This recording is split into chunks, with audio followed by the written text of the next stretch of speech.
გვინდა ხოლმე საუკეთესო ჩვენ ბავშვებისთვის და რაღაცნაირად ცოტა ესე გამოგვდის მეორე მხრივ ხოლმე.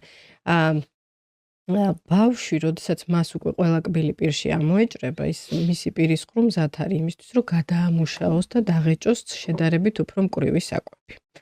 და რატომღაც ესეთი ტენდენცია არის ზემზრულმელ მშობლებში ხოლმე, რომ ძალიან დიდი ხანი ასეთ ბავშვებს აძლევენ კვლავ დაბლენდერებულ რაღაცა, აი იგივე ხორცის ჭამის და ესეთ საშუალებას არ აძლევენ, რაც საკმაოდ რთულად გადამოსავსებელია კბილები და აი ფარშირებული სახით ხშირ შემთხვევაში იღებენ.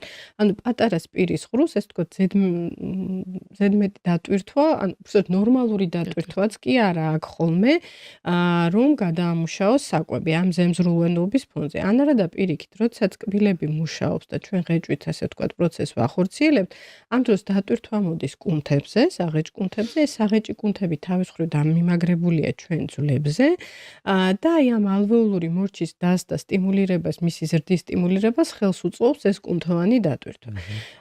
პლუს ჩვენ ვიცით, რომ სადღაც 5.5 წლიდან ბავშვს უნდა ამოვიდეს მუდმივი კბილები, იმიტომ რომ ეს მუდმივი კბილები უნდა ქონდეს მთელი ცხოვრების მანძილზე. და მთელი ცხოვრების მანძილზე როგორი ზომის უნდა იყოს, ანუ ზრდასრული ადამიანის შესაბამისი ზომის კბილები უნდა ამოვიდეს. რაც განუვითარებელი ქვედა და ზედაყბის შემთხვევაში გამოიწვევს აუცილებლად პრობლემას. ანუ თუ ეს ღეჭვითი აქტი მანამდე არ დაიწყო, სადღაც 2 წლიდან ბავშვმა აქტიურად ღეჭვა არ დაიწყო, 5 წლისთვის ეს ალვეოლური მორჩები ისე ზომაში არ იქნება შემზადებული წინასწარ ამ ფართე და დიდი კბილების ამოსვლისთვის. და გვექნება სივრცის დეფიციტი. აი ამასაკისთვის სადღაც 3.5-დან 3 წლიდან 5 წლამდე ბავშვში სარძევე კბილებს შორის სივრცეები უნდა გაუჩნდეს ნორმაში. თუ ნორმალური განვითარებაა და ნორმალური დატვირთვაა და ღეჭვითი პროცესი ნორმალურად მიმდინარეობს. აი შეიძლება ინდივიდუალური ჰიგიენა ძალიან კარგად იყოს დაცული, მაგრამ 5 წლის ასაკში თუ ყველა სარძევე კბილი ძალიან მჭიდროდ არის ერთმანეთთან, ხო? და ეს სივრცეები არ არის გაჩენილი, იმიტომ რომ აი ეს პროცესები თავის დროზე დაირღვა და გვაქვს უკვე თანკბილის ანომალია, სწორედ ამ შემთხვევაში უკვე გვაქვს საკონტაქტო ზედაპირების კარიესები.